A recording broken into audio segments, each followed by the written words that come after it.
अगर आप पैदाइशी अंधे हो तो आप जैसे तैसे करके भी एक नॉर्मल जिंदगी जी लेंगे, लेकिन अगर आप किसी के प्यार में पूरी तरह से अंधे हो जाओगे तो आपका चहीता ही शायद आपका बॉडी का 16 पार्ट्स करके उसको एक ड्रम में घुसाकर उसके ऊपर सीमेंट कंक्रीट भी कर सकता है। ये कोई कहानी नहीं है, ठीक ऐसा ही हुआ है उत्तर प्रदेश के मेरठ में एक मर्चेंट नेवी ऑफिसर के साथ। सिर काटा, गर्दन धड़ से अलग की, हाथ कलाई से अलग किए, दोनों हाथ काटे, पैरों को पीछे की ओर मोड़ा और मांस काटने वाले चाकू को 3 बार दिल में घोंपा, जिसकी वजह से सौरभ राजपूत का दिल फट गया।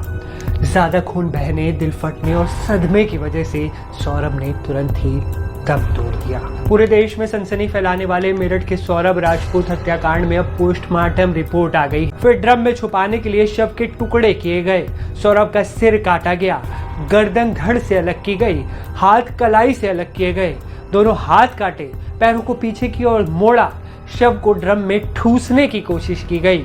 उसका खुद का चहीते बीबी और उसकी पत्नी का बॉयफ्रेंड मिलके उनका बॉडी को पहले 16 पार्ट करते हैं, इसके बाद उसको ड्रम में घुसाकर उसके ऊपर सीमेंट कंक्रीट कर देते हैं। 2016 में merchant navy officer Saurabh Rajput और मुस्कान रस्तोगी का शादी होता है। शादी के बाद सौरभ राजपूत अपनी बीबी मुस्कान रस्तोगी को थोड़ा ज्यादा टाइम देने के लिए वो अपना जॉब को छोड़ देते हैं। शादी के बाद ये दो कपल और उनके घर लोगों के बीच के रिश्ते ठीक नहीं चलता है, उनमें अनबन जारी रहता है। इसीलिए ये दोनों कपल 2009 में अपना घर छोड़ के किराए के मकान में शिफ्ट हो जाते हैं। ठीक इसी साल 2019 में ही मुस्कान रस्तोगी एक बेटी को जन्म देती है। इनका ये खुशी ज्यादा दिन तक नहीं चलता, क्योंकि सौरभ राजपूत को पता चलता है कि उनकी बीवी का अफेयर चल रहा है उसका खुद का दोस्त साहिल शुक्ला के साथ। और बस क्या था, इसके बाद धीरे धीरे उनके फैमिली में टेंशन बढ़ने लगा, फैमिली डिस्टर्बेंस स्टार्ट होने लगा। सौरभ राजपूत ऐसे सिचुएशन में फ्रस्ट्रेट होके और अपना बेटी के फ्यूचर को देखते हुए वो 2023 में सोचते हैं नेवी को फिर से रिजॉइन करने के लिए, और वो 2023 में रिजॉइन करने के लिए अपना देश छोड़ के यूके शिफ्ट हो जाते हैं। इसके बाद भी ये सिचुएशन नॉर्मल नहीं होता, मुस्कान और साहिल के बीच में ये संबंध ऐसे ही जारी रहता है।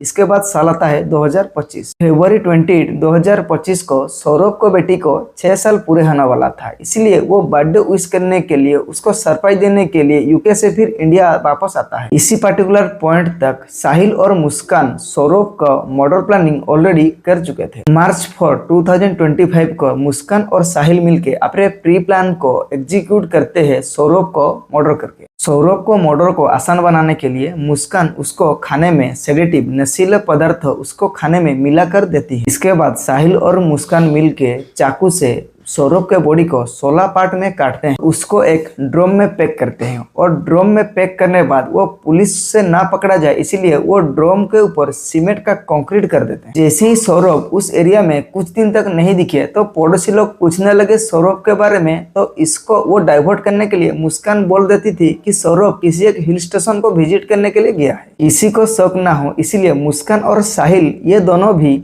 उसको मारने के बाद उसका फोन लेके वो भी निकल जाते हैं मनाली के लिए। मर्डर के ठीक 11 दिन के बाद होली सेलिब्रेट होना था, इसलिए वे मुस्कान और साहिल मिल के ये होली भी मनाली में सेलिब्रेट करते हैं और इसका फोटो सोशल मीडिया हैंडल में शेयर करते हैं। इसके बीच सौरभ के फैमिली लगातार सौरभ को कॉल कर रहे थे, लेकिन उनका तो डेथ हो चुका था, तो उनका कनेक्शन सौरभ से नहीं बन पाता था, इसीलिए वो पुलिस में रिपोर्ट करिए। होली खत्म होने के बाद मुस्कान और साहिल भी जैसे मनाली से लौट आए तो पुलिस उनको हिरासत में ले लिया, और जैसे ही थोड़ा टॉर्चर किया वो अपना सच उगल दिए। इसके बाद पुलिस मर्डर वेपन भी जब्त कर लिया। वो जो साहिल का डेड बॉडी जिस ड्रम पे घुसाकर उसके ऊपर सीमेंट कंक्रीट किया गया था, वो सीमेंट कंक्रीट भी पुलिस का हाथ लग गया। तब तक बहुत दिन हो चुका था, सीमेंट इतना स्ट्रॉन्ग हो चुका था कि वो हैमर से मारने से भी नहीं टूट रहा था, इसलिए मजबूरन उसको ड्रिल करके सौरभ के बॉडी पार्ट्स को निकाल के उसको ऑटोप्सी के लिए भेजा गया। ऑटोप्सी रिपोर्ट में ये भी आया मुस्कान और साहिल सौरभ को मारने के लिए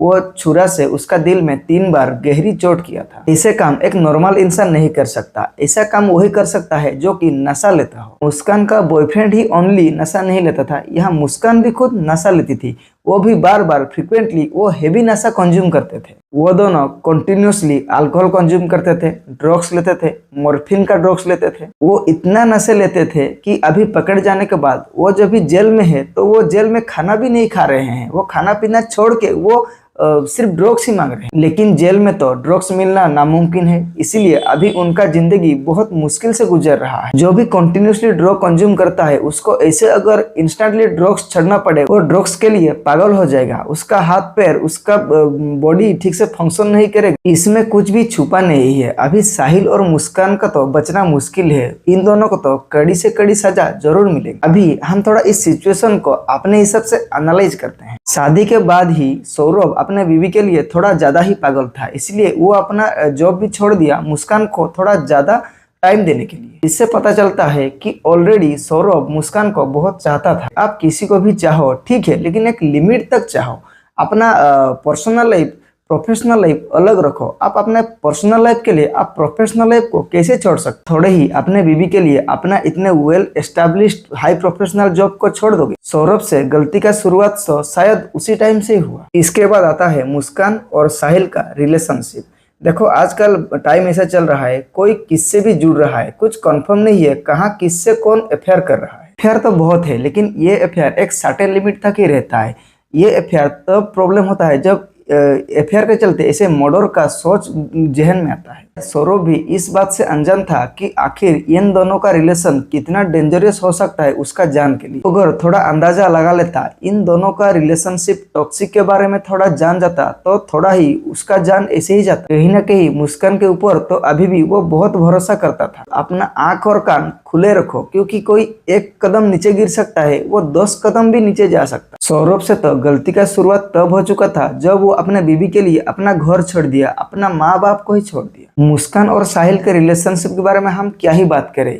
इन दोनों एक नॉर्मल कंडीशन रिलेशनशिप में नहीं थे। ये पूरा टॉक्सिक एक नशे ड्रग्स की जिंदगी जी रहे थे। तो इनसे कभी ऐसे क्राइम हो सकता था। ऐसे जो ड्रग्स कंज्यूम करता है वो ऑटोमेटिक एक क्रिमिनल वर्ल्ड में घुस जाता है। क्रिमिनली सोच उसके दिमाग में यूं ही बैठ जाता है। ऐसे लोग अपना फ्यूचर के बारे में थोड़े भी नहीं सोचते। ये बेफिक्र है कि इतना बड़ा क्राइम कर देते हैं। अगर ये फ्यूचर के बारे में थोड़े भी सोच लेते तो ये कभी भी प्रेजेंट में ऐसे क्राइम ही नहीं करते। आप अपना दिल से वो 6 साल की लड़की के बारे में सोचो। उसका माँ तो अभी जेल में बंद है, वो इतना जल्दी नहीं आने वाला है।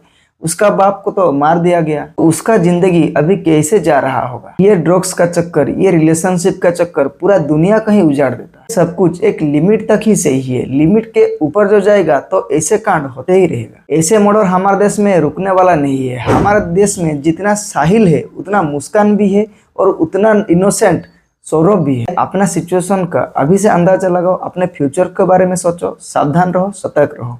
ऐसे और इन्फॉर्मेटिव वीडियो के लिए हमारे से जुड़े रहिए। Thank you.